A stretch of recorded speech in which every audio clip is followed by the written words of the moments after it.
Terima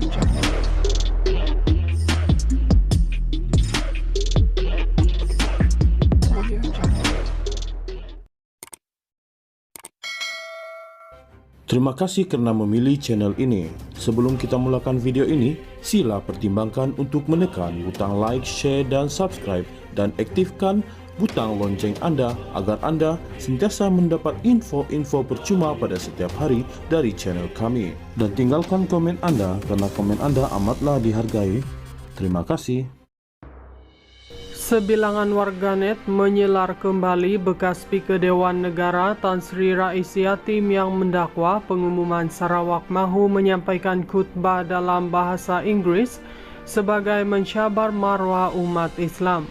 Bekas Speaker Dewan Negara itu berkata cadangan Sarawak itu sudah melampaui batas dan tiada jantan dalam memperjuangkan agama.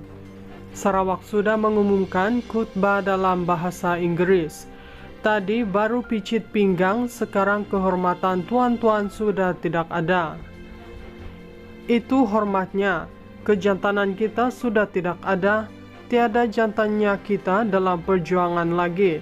Jantan itu agama kita, katanya seperti dilapor TV Pertiwi yang pro pembangkang ketika berucap merasmikan Forum Peranan Bahasa dan Budaya dalam mengangkat jati diri orang Melayu di Kuala Lumpur.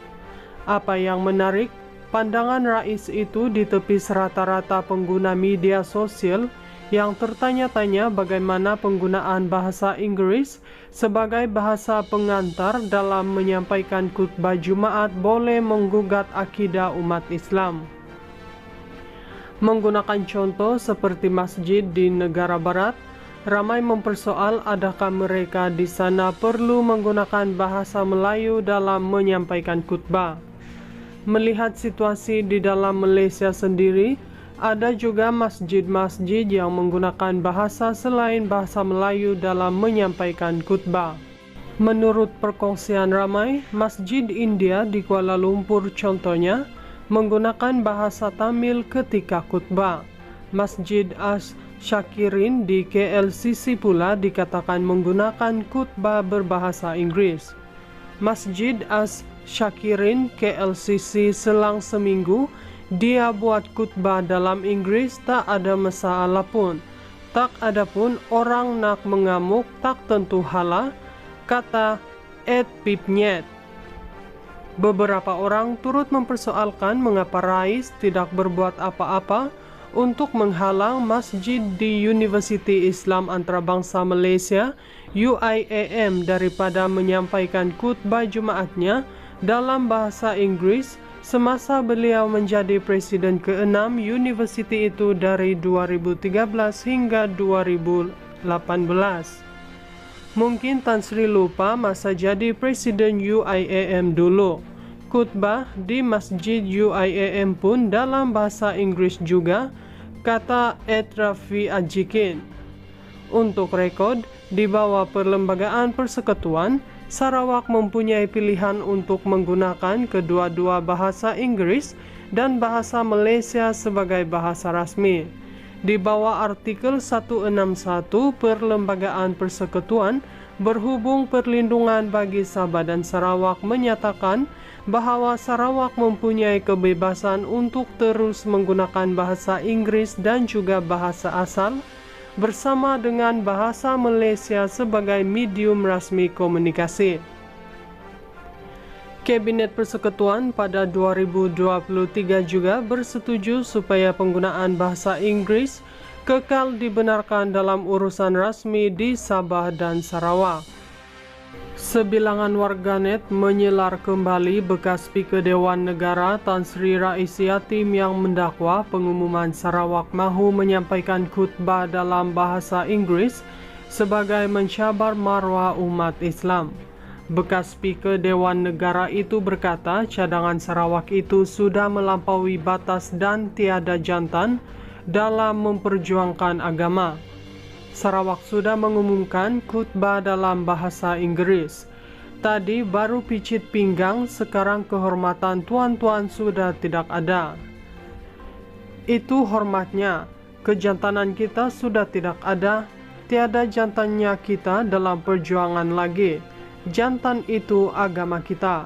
Katanya seperti dilapor TV Pertiwi yang pro pembangkang ketika berucap merasmikan Forum Peranan Bahasa dan Budaya dalam mengangkat jati diri orang Melayu di Kuala Lumpur. Apa yang menarik, pandangan Rais itu ditepis rata-rata pengguna media sosial yang tertanya-tanya bagaimana penggunaan bahasa Inggris sebagai bahasa pengantar dalam menyampaikan khutbah Jumaat boleh menggugat akidah umat Islam. Menggunakan contoh seperti masjid di negara barat, ramai mempersoal adakah mereka di sana perlu menggunakan bahasa Melayu dalam menyampaikan khutbah. Melihat situasi di dalam Malaysia sendiri, ada juga masjid-masjid yang menggunakan bahasa selain bahasa Melayu dalam menyampaikan khutbah. Menurut perkongsian ramai, Masjid India di Kuala Lumpur contohnya menggunakan bahasa Tamil ketika khutbah. Masjid As-Syakirin di KLCC pula dikatakan menggunakan khutbah berbahasa Inggris. Masjid As-Syakirin KLCC selang seminggu dia buat khutbah dalam Inggris, tak ada masalah pun. Tak ada pun orang nak mengamuk, tak tentu halah, kata Ed Pipnyet. Beberapa orang turut mempersoalkan mengapa Rais tidak berbuat apa-apa untuk menghalang masjid di Universiti Islam Antarabangsa Malaysia UIAM daripada menyampaikan khutbah Jumaatnya dalam bahasa Inggris semasa beliau menjadi Presiden ke-6 universiti itu dari 2013 hingga 2018. Mungkin Tan Sri lupa masa jadi Presiden UIAM dulu. Khutbah di Masjid UIAM pun dalam bahasa Inggris juga, kata Ed Rafi Ajikin. Untuk rekod, di bawah Perlembagaan Persekutuan, Sarawak mempunyai pilihan untuk menggunakan kedua-dua bahasa Inggris dan bahasa Malaysia sebagai bahasa rasmi. Di bawah artikel 161 Perlembagaan Persekutuan, berhubung perlindungan bagi Sabah dan Sarawak menyatakan bahawa Sarawak mempunyai kebebasan untuk terus menggunakan bahasa Inggris dan juga bahasa asal bersama dengan bahasa Malaysia sebagai medium rasmi komunikasi. Kabinet Persekutuan pada 2023 juga bersetuju supaya penggunaan bahasa Inggris kekal dibenarkan dalam urusan rasmi di Sabah dan Sarawak.